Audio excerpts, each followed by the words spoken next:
You know, it's hard to believe that it has been 8 years since I first came to this convention to talk with you about why I thought my husband should be president. Remember how I told you about his character and conviction, his decency and his grace, the traits that we've seen every day that he served our country in the White House.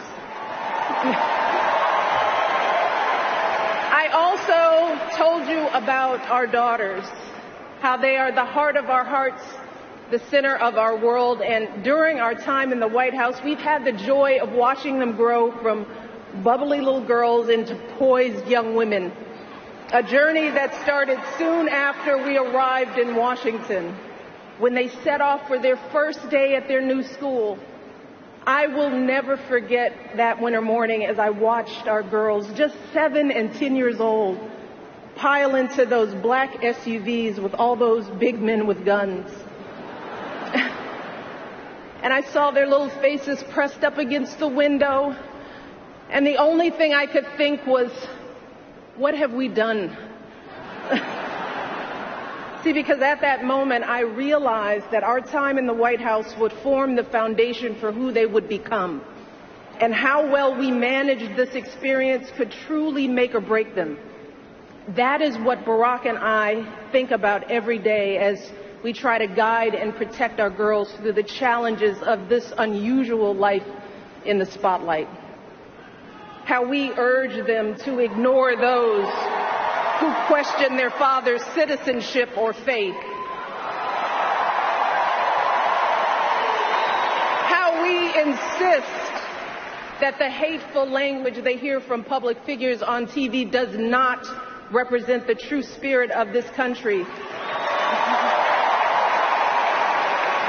How we explain that when someone is cruel or acts like a bully, you don't stoop to their level. No, our motto is, when they go low, we go high.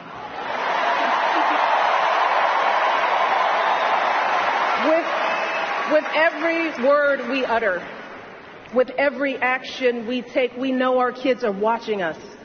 We as parents are their most important role models. And let me tell you, Barack and I take that same approach to our jobs as President and First Lady, because we know that our words and actions matter, not just to our girls, but to children across this country. Kids who tell us, I saw you on TV, I wrote a report on you for school. Kids like the little black boy who looked up at my husband, his eyes wide with hope, and he wondered, is my hair like yours?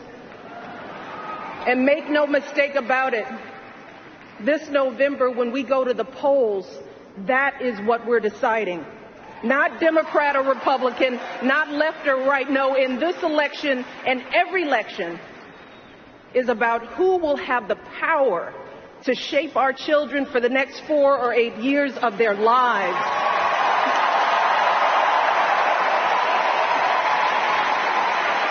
And I am here tonight because in this election, there is only one person who I trust with that responsibility.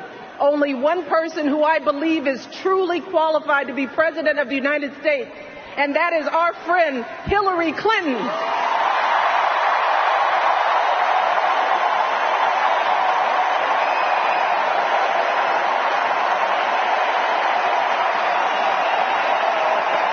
That's right. See, I trust Hillary to lead this country because I've seen her lifelong devotion to our nation's children. Not just her own daughter, who she has raised to perfection, but every child who needs a champion.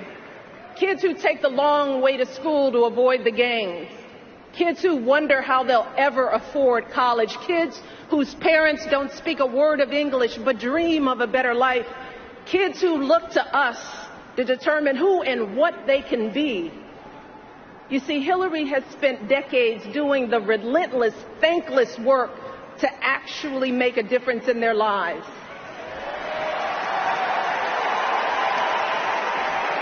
advocating for kids with disabilities as a young lawyer, fighting for children's health care as First Lady, and for quality child care in the Senate. And when she didn't win the nomination 8 years ago, she didn't get angry or disillusioned.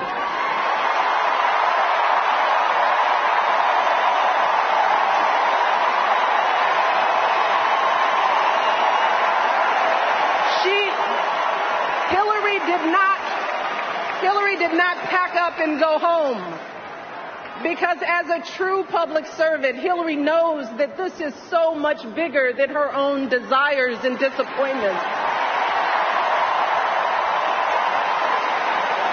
So she proudly stepped up to serve our country once again as Secretary of State, traveling the globe to keep our kids safe.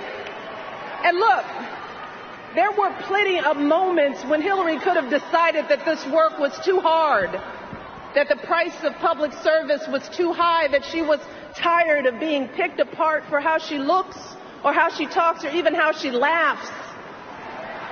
But here's the thing. What I admire most about Hillary is that she never buckles under pressure.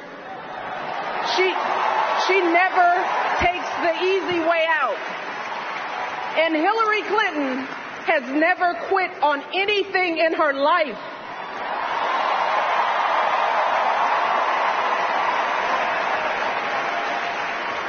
And when I think about the kind of president that I want for my girls and all our children, that's what I want. I want someone with the proven strength to persevere, someone who knows this job and takes it seriously. Someone who understands that the issues a president faces are not black and white and cannot be boiled down to 140 characters. Look, because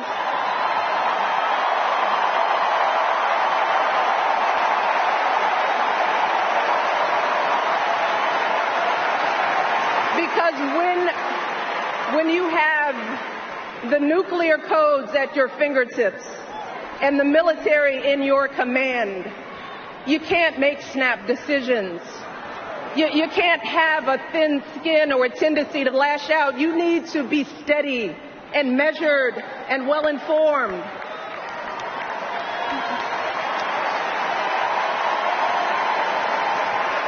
I want a president with a record of public service, someone whose life's work shows our children that we don't chase fame and fortune for ourselves. We fight to give everyone a chance to succeed.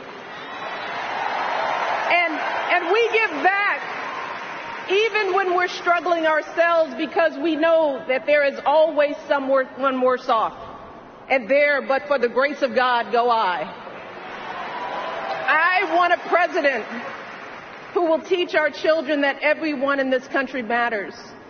A president who truly believes in the vision that our founders put forth all those years ago, that we are all created equal, each a beloved part of the great American story. And when crisis hits, we don't turn against each other.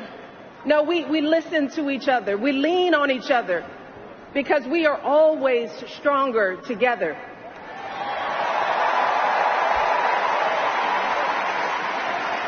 And I am here tonight because I know that that is the kind of president that Hillary Clinton will be. And that's why in this election, I'm with her.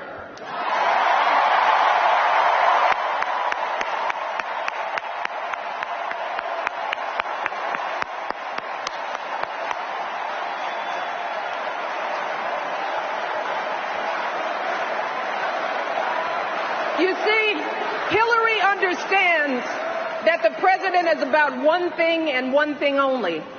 It's about leaving something better for our kids.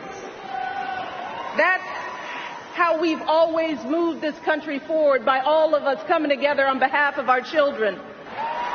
Heroes of every color and creed who wear the uniform and risk their lives to keep passing down those blessings of liberty.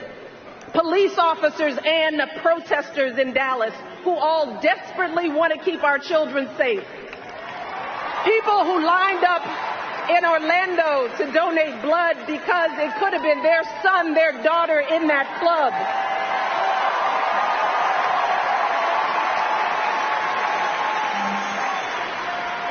Leaders like Tim Kaine,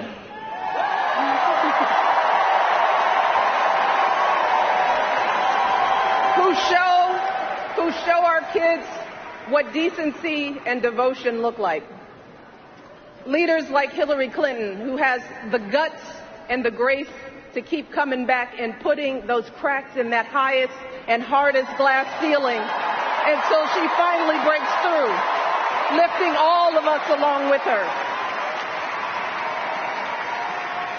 That is the story of this country, the story that has brought me to this stage tonight, the story of generations of people who felt the lash of bondage, the shame of servitude, the sting of segregation, but who kept on striving and hoping and doing what needed to be done so that today I wake up every morning in a house that was built by slaves.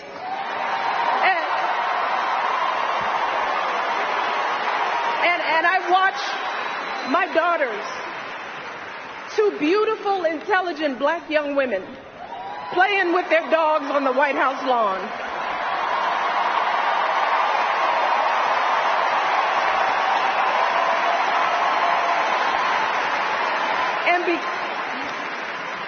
And because of Hillary Clinton, my daughters and all our sons and daughters now take for granted that a woman can be president of the United States.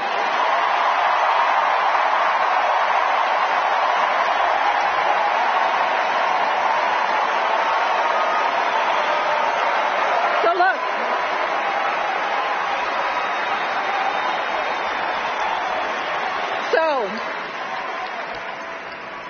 don't let anyone ever tell you that this country isn't great, that somehow we need to make it great again, because this right now is the greatest country on earth.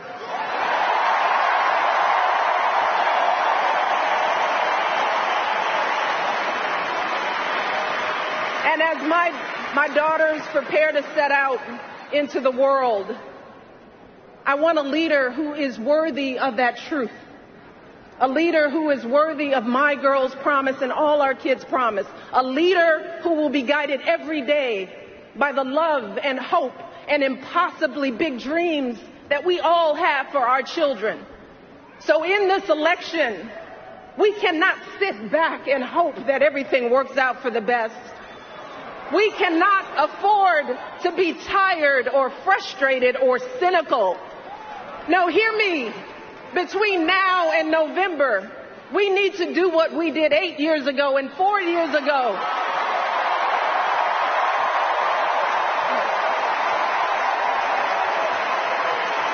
We need to knock on every door.